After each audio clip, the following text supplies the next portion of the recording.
নমস্কার সকলকে সকলকে শুভ সকাল। সকলে কেমন আছো? আশা করি ভালো আছো, আর আমিও আছি মোটামুটি ভালো। তোমাদের সুস্থতা কামনা করে আমি সঞ্চিতা আমার নতুন আর একটা ভিডিও তোমাদের সকলকে অনেক অনেক স্বাগত। কম বেশি কন্টিনিউ আমাকে একটা দুটো কিন্তু মেসেজ অনেকেই করে থাকো বা কমেন্টস বক্সে কমেন্ট করে থাকো, দিদি ভাই তোমার ওজন কি করে কমালে, এতটা রোগা তুমি কি করে হলে, এরকম কন্টিনিউ কিন্তু একটা দুটো করে কমেন্টস পেয়ে থাকি।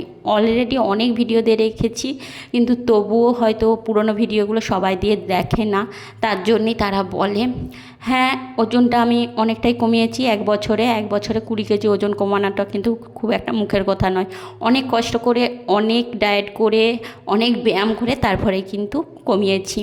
যারা জানতে চাইছো আবার তাদের জন্য আবার, হ্যাঁ, ডায়েট অবশ্যই করতে হবে। একটা জিনিস কি, তুমি ডায়েট বা ব্যায়াম না করলে কিন্তু কোনো দিনও কিন্তু ওজন কমাতে পারবে না। তুমি যাই করো নাই করো, তোমাকে ব্যায়াম তো মাস্ট করতে হবে। প্রথম প্রথম পারলে দুবেলা, না হলে একবেলা অবশ্যই ব্যায়াম করতেই হবে। আধা ঘন্টা করে প্রথম, তারপরে বেশ ওয়েটটা নিজের আওতায় চলে এলে, মানে মোটামুটি ঠিকঠাক চলে এলে, তখন কিন্তু তুমি একবার করে ব্যায়াম করতে পারো, মিনিট 15-20 এরকম ব্যায়াম করতে পারো। আমিও কিন্তু সেটাই করেছিলাম। প্রথমের দিকে প্রথমে 8 মাস কিন্তু আমি কন্টিনিউ দুবেলা ব্যায়াম করেছিলাম। তারপরে এখন কিন্তু আমি একবেলা করি, ব্যায়াম করি 15-20 মিনিট। তবে এখন কিন্তু সেইভাবে সময় উঠতে পারি না আর কি, কারণ ভিডিওর চাপটা যেহেতু নিজে নিয়েছি, তখন অতটা ভিডিওর প্রতি ইন্টারেস্ট ছিল না। মানে ব্লগ ভিডিও বানাতাম না, শর্ট ভিডিও মাঝে মাঝে বানাতাম ঠিকই, কিন্তু ব্লগটা বানাতাম না। তাই এখন ভিডিওর চাপটা আছে, তার জন্যে কিন্তু এখন আর নিজের প্রতি অতটা সময় দিতে পারি না আর কি। আর ডায়েটের মধ্যে যারা জিজ্ঞাসা করছিলে, ডায়েটের মধ্যে অবশ্যই মিষ্টি তো অবশ্যই বাদ। মিষ্টি আলু কিন্তু পুরো একদম লিস্ট থেকে বাদ। ফাস্ট ফুড, মিষ্টি, আলু এগুলো একদমই বাদ। শরীরে যতটা পরিমাণ তিতো দিতে পারবে সেটা কিন্তু খুবই ভালো। তিতো মানে তুমি করলা সেদ্ধ জল, করলা কন্টিনিউ ভাতের সাথে, বা মেথির জল, মেথিটা কাঁচা মেথি তুমি চিবিয়ে খেতে পারো, এটাও কিন্তু অনেক উপকার পাওয়া যায়। কারণ আমি নিজে পেয়েছি। হ্যাঁ, ডায়েটের মধ্যে তুমি সকালবেলায় মুড়ি স্কিপ করতে পারো, তার বদলে ছোলার ছাতু, কেউ হয়তো সবজি দিয়ে হালকা ডালিয়ার খিচুড়ি বা ওটস। তো আমি ওটসটা কোনো দিনও খাইনি, তো এমনি আদার্স ডালিয়ার খিচুড়ি মাঝে মাঝে খেয়েছি, মাঝে মাঝে এক পিস রুটি বানিয়ে খেয়েছি। তো ছোলার ছাতুটাই বেশিরভাগ খেতাম, কারণ ওটা তাড়াতাড়ি খাবারের মধ্যে তাড়াতাড়ি বানানো যায় আর কি। ছাতু, অল্প ছাতু আর নুন দিয়ে, কোনো চিনি নয়। তো আমার এটা এখনও কন্টিনিউ, এখনও আমি ছোলা ছাতিটাও কিন্তু এখনও প্রত্যেক দিন সকালের আমার ব্রেকফাস্ট। তারপরে কিন্তু আমি তারপরে চা খুশি খাই না খাই তার কোনো ঠিক নেই। তবে ভাতের পরিমাণটা একদমই কম, সবজি প্রচুর পরিমাণের সবজি, ডাল, সবজি, এবং বললামই তো একটা তেতো খাবারের মধ্যে থাকলে কিন্তু সব থেকে ভালো। তারপর দেখো, মোটামুটি বলেই দিলাম, তোমাদের সাথে শেয়ার করে দিলাম। এই যে দেখো, আমি ছোলার ছাতুটা কিন্তু এখনও খাই, তোমাদের সাথে সেটাও শেয়ার করে দিচ্ছি। একমাত্র ছোলার ছাতু 4 থেকে 5 চামচ নিই, কারণ একটু মোটা করেই খাই। কারণ ছোটাছুটি দৌড়াদৌড়িটা তো আমাকে একটু বেশি করতে হয়, তার জন্য আমি একটু মোটা করেই খাই। অল্প পরিমাণ নুন আর ছোলার ছাতু সিম্পল জল দিয়ে খেয়ে নিই। তারপর আমি তোমাদেরকে সমস্ত কিছুই বলে দিলাম। এরপর যে যেমনভাবে ডায়েটটা করতে পারবে, তো ডায়েট আর এক্সারসাইজ কিন্তু মাস্ট, একদম মাস্ট, না হলে কিন্তু ওজন কমানো সম্ভব নয়। তবে হ্যাঁ, খেতে হবে, একদম পেট ভর্তি করেই খেতে হবে। তো খাবারটা দেখতে হবে যে আমার শরীরে কতটা ক্যালোরি যাচ্ছে আর আমার কতটা শরীর থেকে ক্যালোরি বেরাচ্ছে। তোমাদের সাথে আবার একবার শেয়ার করে দিলাম, বিশেষ করে যারা জানতে চাইছিলে, হ্যাঁ দিদিভাই তুমি এতটা রোগা কী করে হলে, বা কিভাবে ওজন কমালে সরি আর কি। যাই হোক, ভিডিওটা কন্টিনিউ দেখতে থাকো। দেখো আমার ছেলের কাণ্ড, কোথায় বসেছে। ও ঠাকুমা বিছানা তুলে চেয়ারের উপরে রেখেছে, ও আপনার সিংহাসনে বসে আছে। মাথা চুড়েছিস নাকি রে সকালবেলায়? তাহলে ঘামে মাথাটা এমনি ভিজে গেছে? হ্যাঁ, কি রে কি রে, পাখা চলছে তাতেও ঘামে এরকম মাথাটা ভিজে গেছে? সিংহাসনে বসে বসে স্কুল কি যেতে হবে না তোমাকে? না, চলো ওই পরে না, স্কুলের জন্য যেতে হবে। চলো রেডি হয়ে যাবে, চলো চলো রেডি স্কুলের জন্য। সকাল থেকে মোটামুটি কাজটা সেরে চলে গিয়েছিলাম সোজা ছেলেকে রেডি করে স্কুলে দিতে। এসে কিন্তু শুরু করে দিয়েছে নিজের গাড়িটা ধুতে। আমি কিন্তু এই প্রথমবার নিজের গাড়িটা ধুচ্ছি। হ্যাঁ, বাড়ির বউ হয়ে কন্টিনিউ বাড়ির ছেলের কাজ করে চলেছি, কিন্তু তবুও শ্বশুরবাড়ির মন পেলাম না, এরকমটাই লিখেছি ঠিকই। কিন্তু কী আর করবো, কারণ আমার শ্বশুরবাড়িতে আমি একমাত্র ছেলের বউ। হাজব্যান্ড চাকরির সূত্রে বাইরে থাকে, সেখানে তো করার কিছু থাকে না।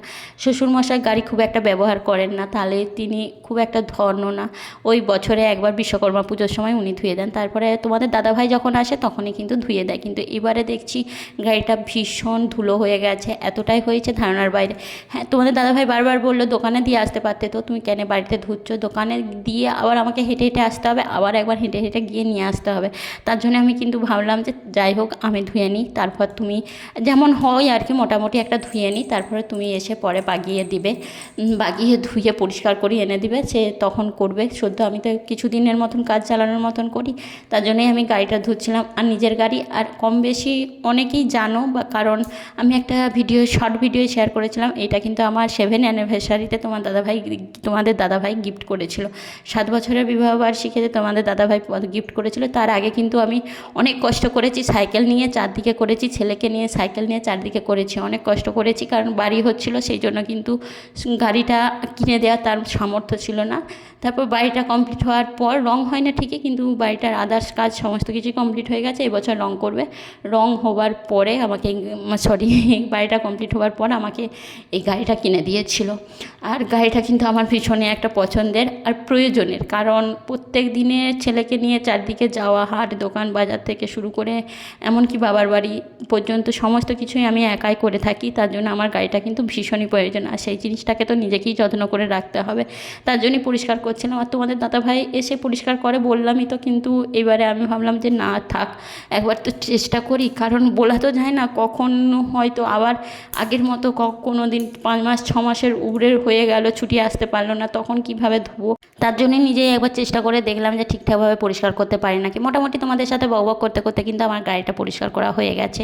মোটামুটিভাবেই করলাম, খুব একটা ভালো করতে পারলাম না, তোমাদের দাদাভাইয়ের মতন করতে পারলাম না আর কি, তো মোটামুটি করেছি। যাই হোক, ভিডিওটা কন্টিনিউ দেখতে থাকো।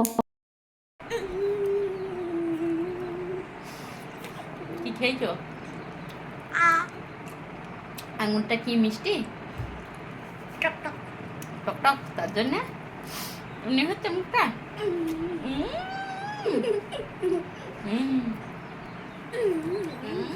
আরেকটা খাবে? এটা মিষ্টি হবে দেখো, এটা মিষ্টি হবে দেখো, এদিকে ইধার ইধার, এটা মিষ্টি হবে। কই রে? আরে মিষ্টি, এটা মিষ্টি দেখ, মা জানে কোনটা মিষ্টি টক। দুপুরবেলা ছেলেকে স্কুলের থেকে নিয়ে আসার পর মা ছেলে আঙুর খাচ্ছিলাম, দেখলে তো টক আঙুর খেয়ে ছেলের মুখটা একবার অবস্থাটা। তারপর একদম ভিডিও বানিয়েছিলাম রাত্রেবেলায় মানে খাবার আগে আর কি। আমাদের রাত্রেবেলায় খুব একটা কিছু রান্না হয় না, খুব একটা কিছু বলতে ভাত রান্না হয় না রাত্রেবেলায়, কারণ আমার শ্বশুরমশাই বা ঠাকুমা শাশুড়ি কেউ কিন্তু গরম ভাত খায় না। গরম ভাত যদি করা হয় তাদেরকে আবার উপরন্তু জল দিয়ে ভিজিয়ে তাদেরকে দিতে হবে। তার জন্য রাত্রেবেলায় আর রান্নার কোনো ঝামেলা থাকে না, একদম খাবার আগে যাই হোক কোনো কিছু একটা বানানো হয়, হলে ডিম ভাজা, না হলে কোনো কিছু মাছ বা এমনি কোনো কিছু একটা বানানো হয়। সেই রকম আজকে ডিম ভাজাই হচ্ছিলো, ভাবলাম যে তোমাদের সাথে একটুখানি শেয়ার করি। আর ভিডিওটা শেষ করাও হয়নি, তার জন্যই ভিডিওটা শেষ করে দিলাম। আর আমার রাত্রের কী করি না করি সেটুকুও একটুখানি শেয়ার করে দিলাম। যাই হোক, ভিডিওটা আজকের এই পর্যন্ত। সকলে ভালো থেকো, সুস্থ থেকো, লাইক কমেন্ট শেয়ার সাবস্ক্রাইব করে দিও ইউটিউব থেকে দেখে থাকলে, আর ফেসবুক থেকে দেখে থাকলে কিন্তু ফলো করে দিও। সকলে ভালো থেকো, সকলকে গুড নাইট এবং সকলকে টাটা।